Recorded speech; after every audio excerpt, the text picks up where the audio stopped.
Well, hi, afternoon everybody. I am Robin Surgeon, otherwise known as Angry Fish, and I'm here today to co-present Together TV.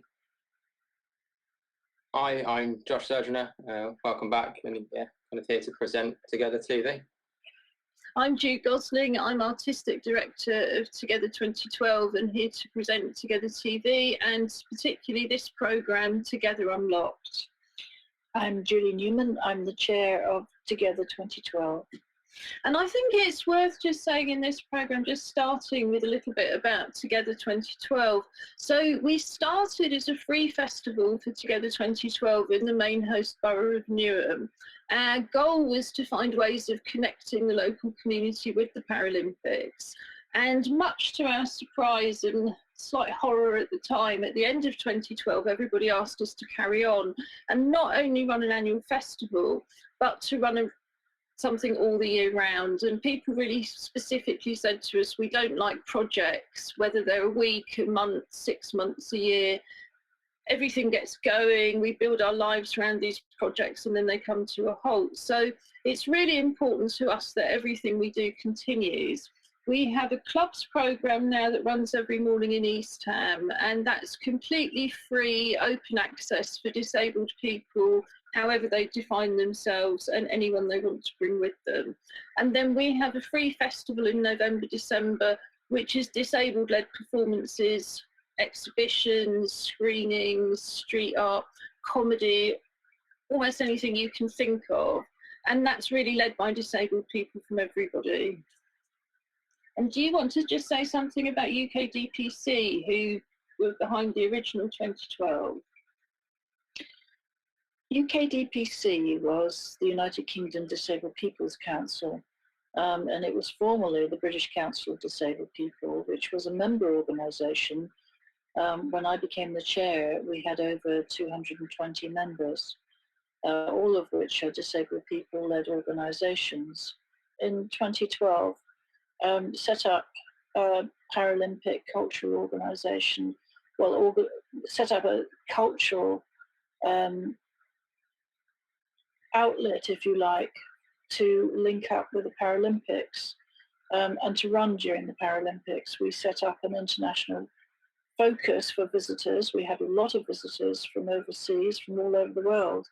And we wanted to set up a sort of a series of events that would link in, because we wanted to show the wonderful artists and talent that we've got in this country as part of the Paralympic show. It was difficult to do it all at one time in terms of the Paralympics, so we extended it to Disability History Month, and it was at that point that Ju had come in as our artistic director for that particular contract, but it was, I mean, really as a volunteer, because Regard, which is one of the organisations that I co-chair, which is the National LGBTQI+ Disabled People's Organisation, was a member of UKDPC. So I was volunteering very much in my role as chair of Regard.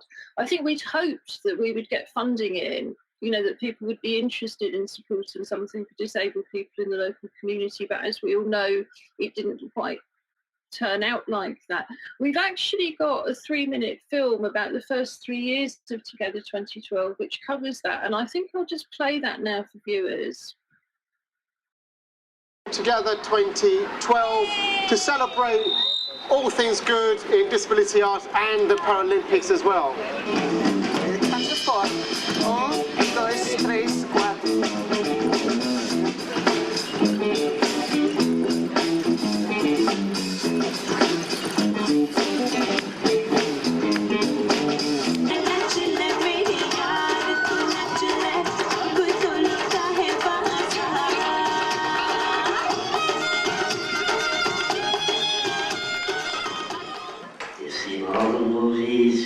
You've read all the fairy tales that always show people like me as evil, subhuman monsters and so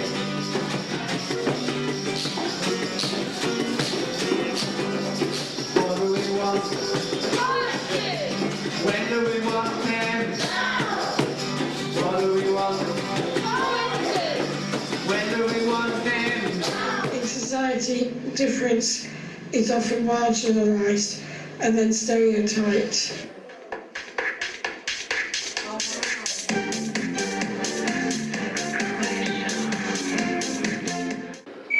I think art is eternal. It's an eternal thing, and I think people should be able to do it with freedom. And I also think that more people should have access to it.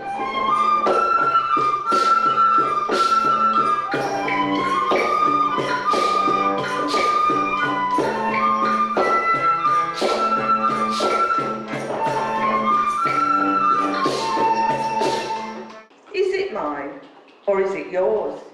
Please say no, that I'm all there, because I want to be intelligent, have my own show and interview celebrities, but my thoughts don't always come collectively. I imagine with a reason there's no money in this land of milk and honey. I imagine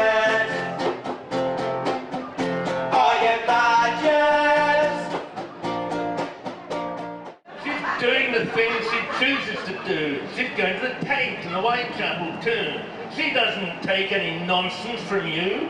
That's why the lady needs the ramp. This has been a wheelchair from hell. I used to be a social worker, and I don't want any sympathy. I am actually in recovery at the moment, so it's all right. I didn't bring any assessment forms with me. True stories. What do you want to show the audience? We want to show them what happens if they don't include properly.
So I don't know if you can remember watching that film, Robin. It's on the website, but is there anything you sort of want to come in saying after 20, because you were involved with this in 2012? Yeah, I mean, certainly Ju and I have known each other for a long, long time. I don't think it was the first time we met, but the first time I remember meeting was, in fact, you marvelling at Joshua's sparkly wheels in Trafalgar Square at Liberty Festival in about, I don't know, 2000. Actually, I think it goes back before that. Yeah. UKDPC had a conference in Derby. No, Birmingham. Birmingham? Yeah, UKDPC had a conference. I remember Liz Carr was there performing as part of a troupe in her very, very early comedy days. Julie, I think, was comparing and stage managing. And I saw the sparkly lights on the front of Josh's chair, and I basically never looked back. All my chairs since. But I was really cross with RGK, who supplied the chair, and said, well, you didn't offer me these. And they said, well, they're for children. And I'm like, ridiculous. They're a health and safety feature, health and safety. So yeah, you obviously can't see at the moment. I can't really tip the laptop up to do a wheelie. But yes, I've been wearing flashing wheels ever since. But the real question is, Josh, have you grown out of them? Is it just me that's got the flashing wheels on? It's a burden being a trendsetter. it is difficult to kind of have that responsibility. But no, unfortunately, with kind of career changes and spending most of my time on swimming pools, lights didn't really kind of. Yeah, he's now perfecting, I think, what we call the locked caster. I've managed to break more bearings in the last 3 years than I did in the previous 21. Yeah, so, which was 0 to 5. Yeah. So, caster wheels. Both of us being swimming coaches, swimming pool water does not agree particularly well with casters. It doesn't at all. That brings us nicely into talking about a bit of sport, which we decided we'd do every Wednesday. Oh, hello. He's been replaced. Yeah, so we've just been joined by Leonardo, whose birthday officially is at the moment. In fact, that might be a good time to play you if it's possible. I've got a little video that just introduces who's in the house a little bit more. My name's Ju Gosling, also known as Ju90. I'm a disabled artist and activist based in East London and a co-founder of Together 2012. This is my studio in Canning Town, where we're broadcasting Together Unlocked from. This is Sparkle. She moved into the studio in September 2017 when her previous owners had to leave the country. This is Jinx, also known as Dolly. She moved into the studio in November 2007, so she's the oldest cat that I've got here now. This is Leo. He's the youngest member of the household. We think he's almost exactly 2, but he was found straying in the street when he was a kitten with 3rd-degree burns to his paws. He spent a month in hospital at the vets before he came to us, and he's had several surgeries since, but as you can see, his feet are doing very well now. And this is part of the join in from home activities craft kit that he managed to find without me knowing. This is Jazz, my assistant's dog. I've had him since he was a puppy. He arrived in July 2012. You're my good boy, Jazzy. And here we are again. So Leo seems to be comfortably settled on Julie's lap. So there's at least 5 presenters now. We'll see if any others join us. What are your cats called? Princess and Baby. They arrived with those names. They were my sister-in-law's kittens, and she has many children, and they'd already named the cats, but the house got too full, so we donated them. Yes, Sparkle turned up as Sparky, and her birthday's at the end of October, so we reckon that she was a Christmas kitten as a present, and that she was named after Sparky the elf. But you don't really want Sparky in your studio, so I thought everybody needs a bit of sparkle and renamed her. Cool. But coming back to you, Josh, because we're going to talk a bit more about sport on a Wednesday. You were going to give us a bit more of an update on what's been happening with the Paralympics. Yes, so they've now confirmed the rearranged dates for the 2020-2021 Paralympics for the 24th of August to the 5th of September, I believe, which is kind of almost exactly a year to when they were going to be held this year. And the kind of the general sentiment is that most people kind of agree with the decision. It was the right thing to do in the circumstances, and it gives them another year to train, to get fitter, stronger, quicker, and kind of come back ready to go next year. Although I guess for some athletes it's just not going to happen at all now, is it? Potentially, and each athlete will have their own kind of challenges and difficulties, and I think for those athletes, I kind of in regard to degenerative conditions, I'm guessing is kind of the thought process on that one. I think the you can only kind of hope. Speaking from someone that has a degenerative condition and was kind of forced to retire from sport because of it. It is difficult, but you kind of just have to stick with it for as long as you can, I think. Yeah, I mean, I think that the people that are going to find it hardest to maintain their motivation are those who for whom it would have been their first games. Yeah. Because just you know, I mean, I remember, not without getting too political, in 1980 when I theoretically qualified for what would have been the World Disabled Games or whatever they were called at that juncture. They decided not to send CP athletes, cerebral palsy athletes. Never really did find out why. And that was Moscow Games, wasn't it? No, that was in those days, the games didn't coincide in the same places. That didn't happen until. Oh, I didn't realise that. Oh yeah, golly. So 1984, which was my first games, took place in two places. It took place in both Stoke Mandeville and in New York.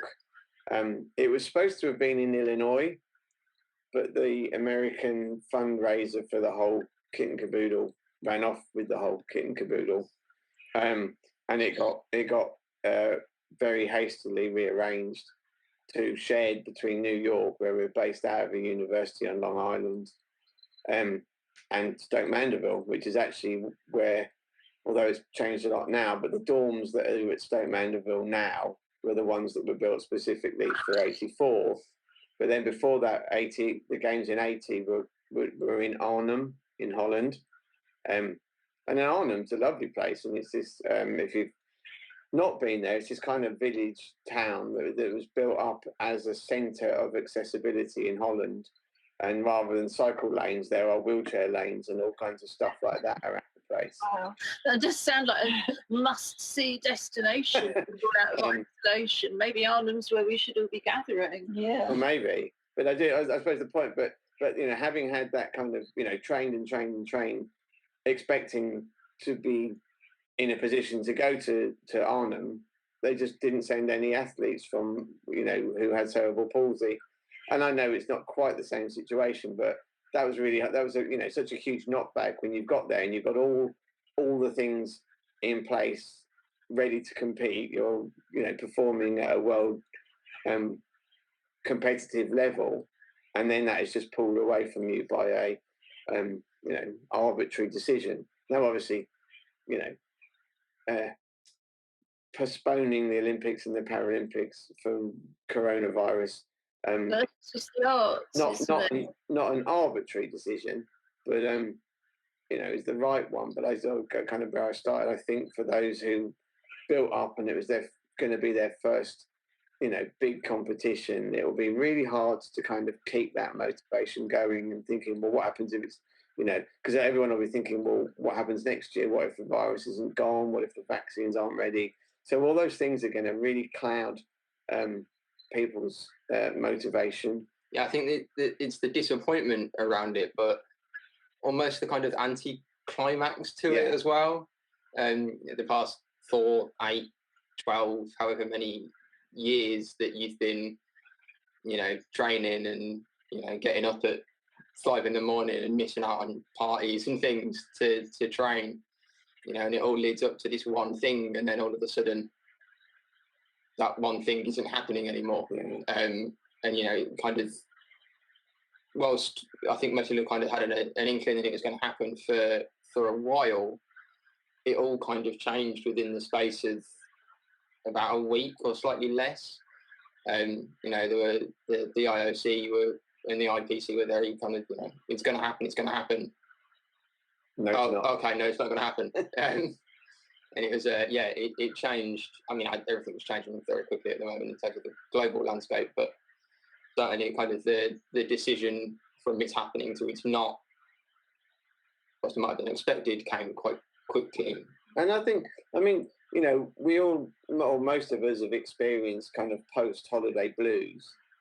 You know, post-competition blues is a big thing. You get home from, you've been there, you've worked, and all of this stuff happens, and you're in this cauldron of, world competitiveness, and then you go home, and if you weren't the gold medalist, or in days gone past, you were a gold medalist, but you were a Paralympic gold medalist, so it didn't matter.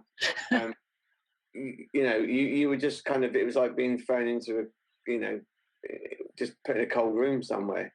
And I imagine that kind of that feeling will be something that is going to really irk those athletes that have now got to try to keep their motivation going through a time when they actually can't train in a way that they would normally be training.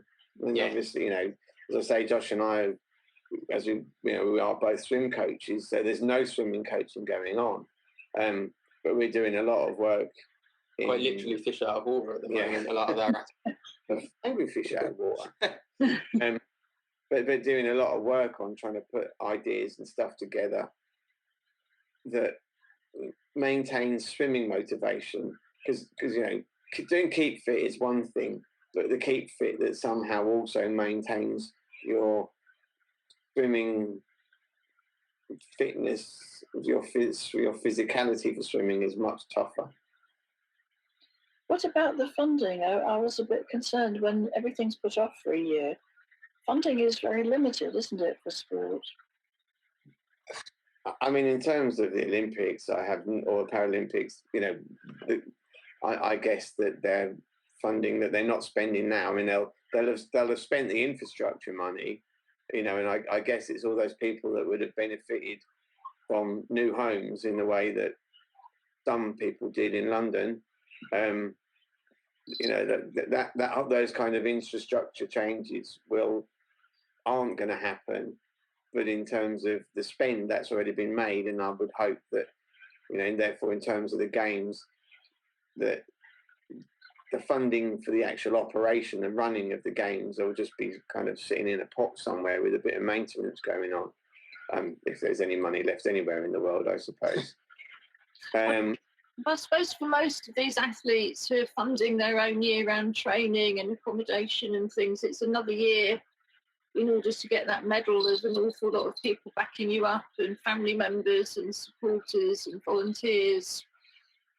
Absolutely. I mean, I think it'll be hard, and I think that the people that suffer most in sports, in elite athletes surrounding families, are parents, or if they're old enough, partners.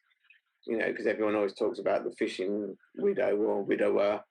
Indeed, but is that being an elite athlete, as I'm sure Tracy will tell you, is a kind of selfish thing to be, because you have to dedicate so much of the monetary side of it is just something you have to find a way of doing, but the emotional resilience you need to have, how you react to bad performances, maintaining nutrition, going out at ridiculous times of day as a swimmer, upsetting, there's no such thing as, realistic bedtimes and getting up times when you're a swimmer for the rest of the family. So it's all the rest, so you're kind of, you might be, I can only speak as a swimmer, but, I might go, oh, God, I've got to get up at 5 o'clock and be in the pool at 5:30.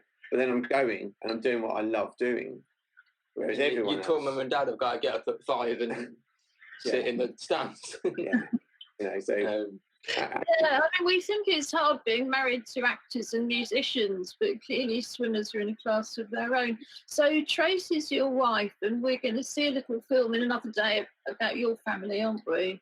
Well, hopefully, yeah. I mean, obviously, I've got to do all the licenses with their agents and stuff before I can get them on board. So I tell you one thing that is still going ahead this year, and that's the Paralympic World Art Cup. And we didn't hear anything about that in London 2012, so I'm not sure it's something that happened, and I'm not entirely convinced I saw anything about it in Rio, but in Japan, they're having the Paralympic World Art Cup. Excellent. We're going to add, on our website under our 2020 programme, we're in discussions with Japan at the moment about what extra opportunities we might be able to create for British artists. But we'll have all of that information up next week, and we'd love to see lots of entries from the UK. I mean, I think there's no doubt about that. They're still very much hoping that they'll be able to present those awards in person in Japan in November. But if they can't, my guess is they'll postpone the live presentation until next year. But I think it's great that at least something is going ahead, because it must be so disappointing for the Japanese. I mean, I think it was obvious from the number of people who turned out to see the flame that it was just very, very popular and something that really means a lot. I do, and I mean, obviously, I'll make sure my passport's up to date, ready for November. I think it's very interesting historically if you were to look at the different ways in which the immediate communities engage with the Paralympics, and I mean kind of more than the Olympics, obviously, or the changes. I mean, Seoul was very much the first time I remember there being any sense of an audience, and it was a great audience in the end in Seoul for the Paralympics, but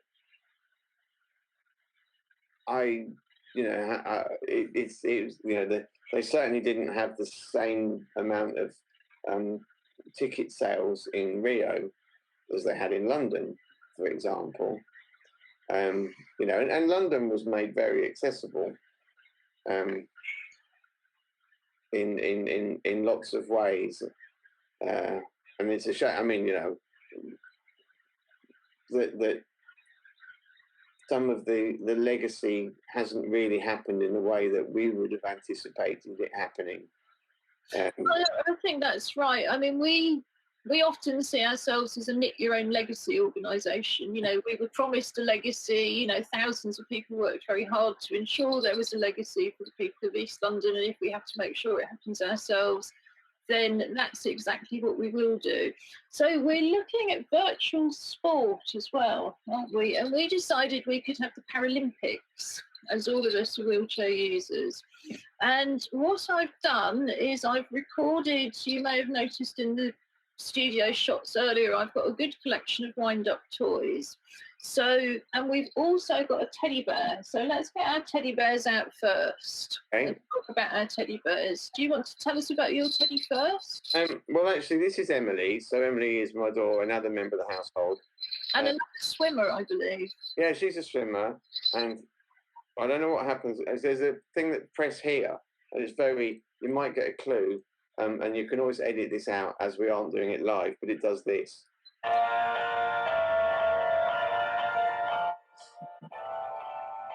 Of course, I don't know how long it does this for. So we'll hide that down there for a minute while it sings its little head off in the background, and we'll get introduced to yours. And for anybody who's listening, it is actually the 1st of April, but that wasn't supposed to be a joke. Yes, this is called Liz, and I think that symbol means it's an English heritage bear. And I got Liz on my very first professional residency, which I think was about 1999. And it was a virtual residency, now I come to think of it. And the idea was that it was organised by the Art House in Yorkshire, which has always wanted to, we're still singing away, aren't we? It's still going. Yeah. It's finished now. I won't press it again. Switch it on again. Please don't switch it on again. It's the full song. What's your teddy called? I missed that one. We'll go with dog at the moment. Fair enough. So Liz came from a residency at Mount Grace Priory in Yorkshire, which is one of the oldest heritage sites of the Catholic Church. And the idea was they would put an artist on site, and then they would have an artist who, for reasons of disability, couldn't work on the site, and they would connect in some way. They thought about things like phone calls and faxes. And I mean, it was still quite early days of email and so on. But what we decided was that if we weren't going to meet each other properly, we would just communicate by email, and we would develop this piece just by email, and she would build it, and then we would finally meet when we installed it on the site. And it was really interesting because we started having the same ideas at the same time. At one point, I was in Finland for my first international artist work at the same time. And even when I was in Finland with the time difference, we were still emailing each other roughly the same time with very, very similar ideas. And I went up to Mount Grace Priory to see the installation and bought this bear. And Liz Whitehead was then the chair of the art house in Yorkshire. So I named it Liz after her. I'm not sure she was terribly pleased about that. But this is Liz. And one of the reasons we've got the teddy bears out is we're taking part in the virtual bear hunt. So I believe we might have different bears for you to spot each week on the set. We're going to be competing for medals. Now, the medal we're competing for is a glorious gold plastic medal that says Newham Celebrates 2012, and they were given to us. And, you know, we were quite appreciative and grateful to get them. But we were given these by the Mayor of Newham in 2012 as part of the celebrations for our festival. So what medal are you playing for, Robin? Well, I've decided in lieu of the singing, we should call him Noddy, the dog.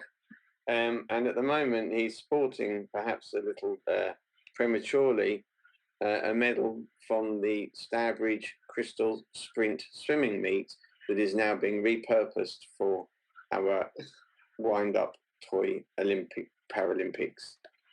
So the way it's going to work is I recorded the race earlier, and you have to choose a colour. So we're going to be London 2012 versus, I thought, with the Commonwealth Games coming up, and a realistic date to head for, Birmingham 2022. Okay. So just bear with me now while I get the race footage up. Okay, so are you going to be the one on... Oh, no, this is going to be interesting as well. What do we call right and left? I'll have the one that looks blue. Yeah, Right, so I'll call that my left. And the racetrack they're racing up is actually one of my pictures from the Abnormal exhibition. I've got a load of pictures stacked around the studio that should have gone back into storage, and now it's too late. But I thought this was a kind of interesting track for maybe like a cross-country sprint, not that there is such a thing. Okay, let's see if this will play. And they're off, and they're off. Oh, and it's the red one, London 2012, London 2012, and London 2012 has it! Right, that's it. I'm dethroning the dog. You're trying to, anyway. Ceremonially stripping him of his medal. And interestingly, with the other sides of the screens there, so right there is Liz. Liz is delighted to have a medal. Don't strangle her. Try not to strangle Liz. And that's scoping off now. So we are the Paralympic champions till next week. Yeah. But I think we could do a logo and a little ident for that as well, if you want to come up with a jingle for the Paralympics. Okay. So we've got some fitness-based, or at least physical activity, as they so quaintly describe it in the funding world, within our Join In From Home programme. And I'm particularly thinking of the dance club. We usually meet in real life for the dance club once a month. And what they decided to do quite early on is just make film for the screen, which might be for TV, computers, outdoor projections, any kind of screen, because of the problems in performing live. And I think this has been very insightful in a way, because we haven't actually added coronavirus and the apocalypse to our list, but we did have a list of what happens if you can't get transport, your wheelchair's broken down, you don't have a PA, your carer refuses to come out, you've got social anxiety, or you've got a fluctuating condition. Were all the kind of reasons we decided we would just make filmed performances. And quite early on, they also decided that they were going to wear masks, because people just didn't always feel comfortable revealing their face, particularly if they were taking things like psychiatric medication that made them put on lots of weight. But we thought that was so interesting and really, really creative. As far as I know, we're the only dance company in the country that's actually purely doing mask dance with the screen. And what we're suggesting in the Join In From Home programme is you make a mask from anything that you have at home.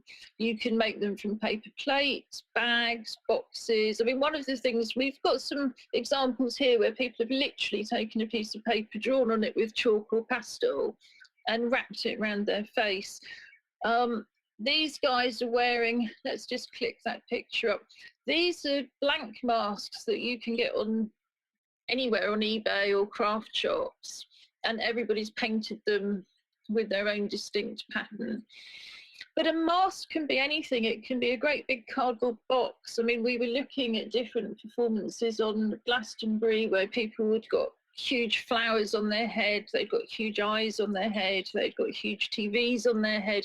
So anything you can think of that you could wear, make a mask, have a dance in it. And one of the things, we've got a link here that you can follow and just see the very first film that the dance club ever made, where they were just literally wrapping themselves in our backdrops in different colours and just swaying to the music.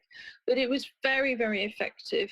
So what we'd like to do is encourage people to make their masks, make their dances, film them or photograph them and send them to us to show. We've also got a link here to a warm-up, and that's been created by a wheelchair dance company, Folk in Motion.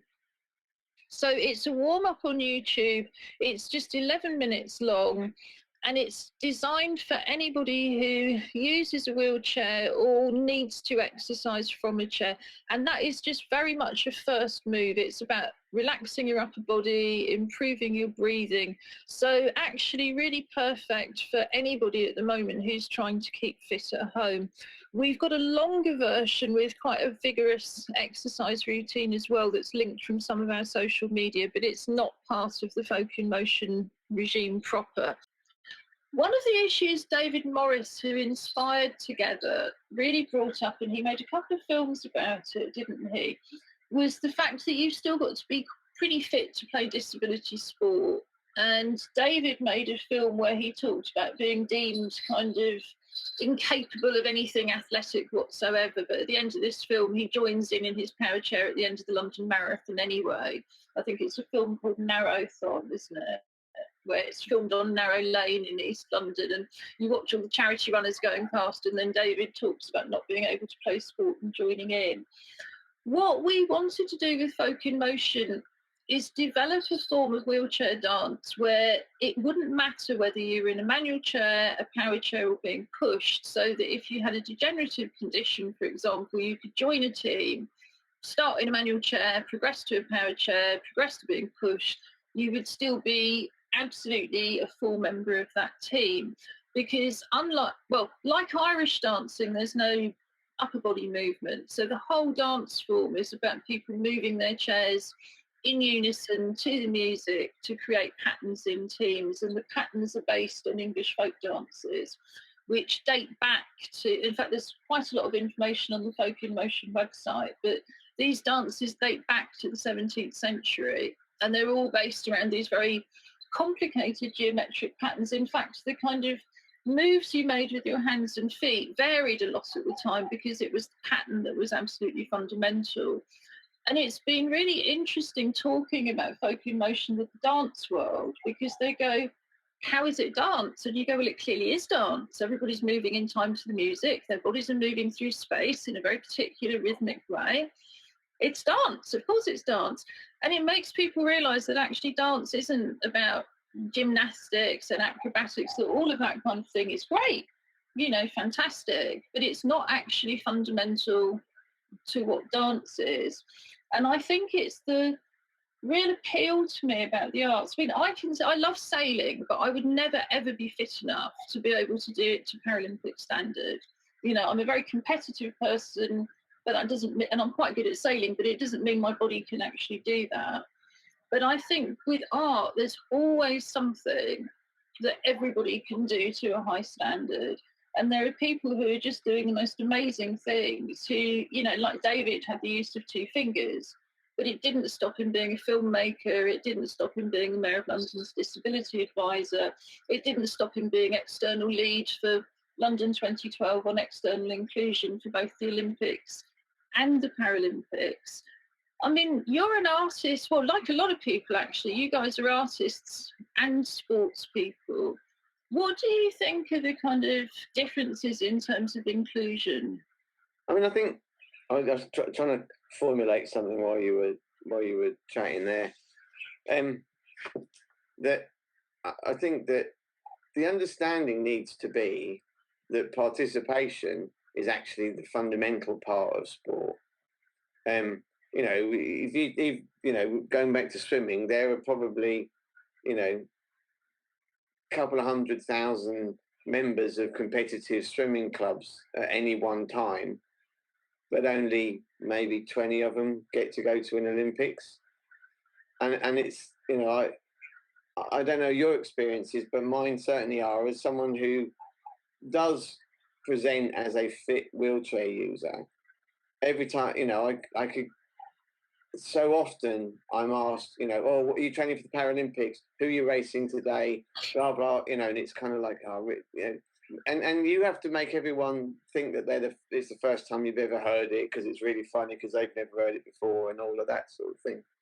But I think that it's really what is much more important is the idea of participation is where inclusion comes into it, because, you know, you can only ever have one winner, but everyone else is has the opportunity to do the best that they can do in a way that they want to do it. That's what really matters, you know. And yes, competitive sport. I mean, this is, you know, coming from someone who's been a high level competitor.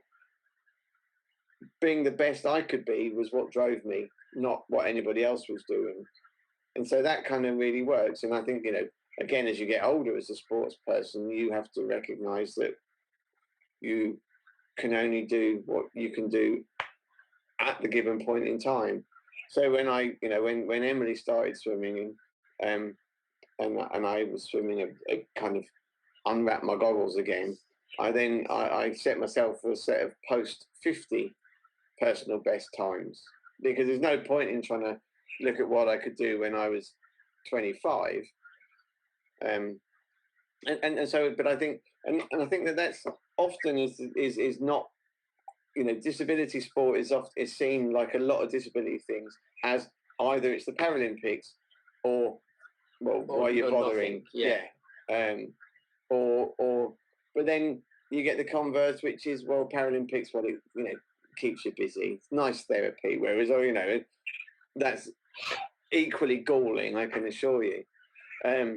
But no, so I think back to the point about folk in motion. I think, you know, it gives some people who may never ever have had that opportunity to dance, or could have been amazing dancers and for whatever reason ended up in a chair, they can still engage in the rigors, you know. And obviously learning moves and stuff and perfecting the moves is equally as valid as doing a perfect racing dive, or, you know, sinking 3-pointers in a basketball game, or whatever it is. And did you have anything to add to that, Josh?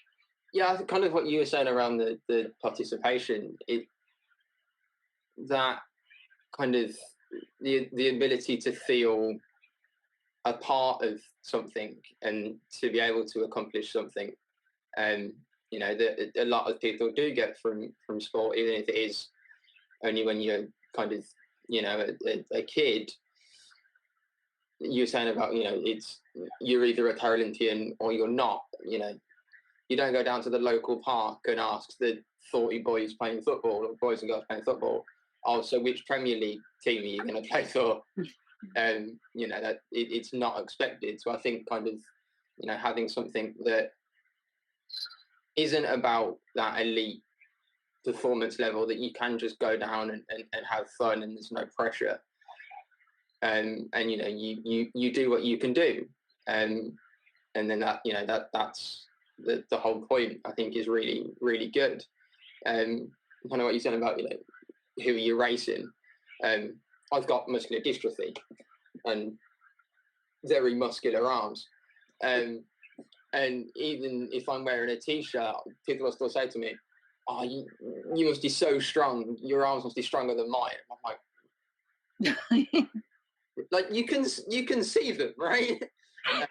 And you know, I have the confidence that I can joke about that. But you know, if you know you haven't had the ability to kind of to deal with that, and you get that on a daily basis, I imagine that's probably a difficult thing than having kind of folk emotion where you can go and everybody else there has got something weird and wonderful going on. You can all kind of join in together, I think. Well, I think that's one of the nice things about disabled-led spaces. You know, you just realise that everybody's normal and you can actually communicate properly. One of the things that I think really winds me up about women's participation is there's been, and I guess maybe it's the issue with participation and disabled people generally in sport, is that you're just not included in the pictures. And every time they bring out a This Girl Can campaign, I think the first one, you could, if you blinked, you'd miss it, but you could see one person with Down syndrome. No wheelchair users, no stick users, nobody with different bodies, nothing. Second campaign, exactly the same thing happens, no visible disabled women at all. The third one, there's finally an amputee, and what is the music they're using? I don't care who I offend. And you think, why is it supposed to be offensive to see a disabled body in a swimming costume? You know, I didn't think of it as people being offended by my body until I heard that line. So that certainly hasn't sent me thinking, you know, when things open up again, I must rush to the swimming pool. So it's like the only images we see are the Paralympic images, and yet there's far more participation images for the mainstream. I'm just going to check whether my cat's eaten through another cable, see what he's playing with or no. He's just got a little piece of wire. But that probably is a good time to start winding up. One of the things we wanted to flag up for Friday is in New Zealand, they've set up this thing called Formal Fridays. And the idea is that on a Friday night, you would normally be dressing up in your opera gear or your dinner party gear, and you would be going out. So you should dress up on Friday at home instead and post a photograph. I can't believe most people dress up like that in New Zealand to go out on a Friday, but we certainly don't.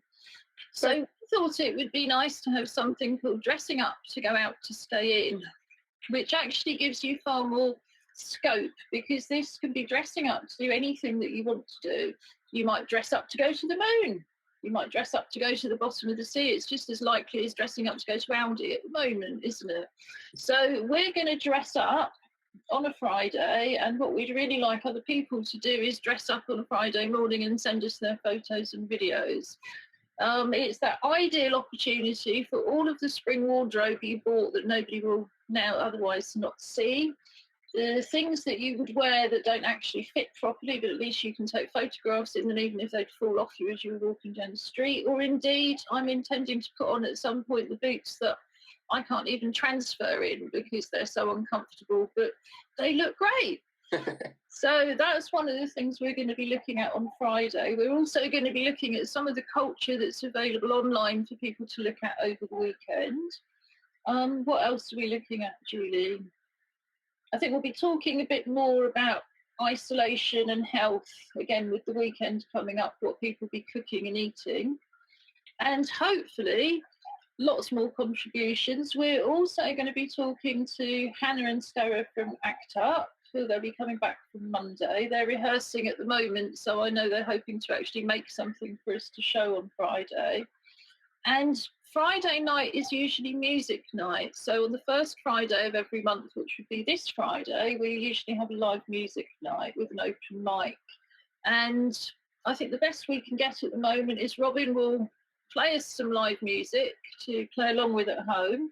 And we'll be having guests every Friday. We think every Friday should be Music Friday. So that's going to be another regular thing, isn't it? Okay. I mean, and I think that leads nicely into just to close from this end. I've got a poem that I've pulled out, which as Wednesday is Poetry Day too.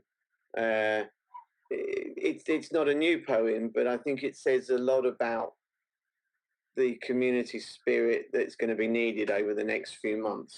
So, if I may, this is a poem called A Moment to Remember. Alone, like a child, drowning in a sea of bodies. No apron strings, a liberated marionette. Confusion reigns, desperation pours, insipid damp descends, a carcass hollows, an emphatic hand beckons with lustered shelter, the hand of a friend, a storm-free port. Self-esteem crumbles like collapsing buildings, the debris cling like Velcro hate. The dust does not settle, but clouds one's horizons. Foundations remain, to undermine or to support. The hand of a friend, the storm-free port, a beautiful extravagance, a basic need. Compassionate love cosets naked emotion. A reparatory tool engineers survival. The hug of a friend mends 1,000 bridges.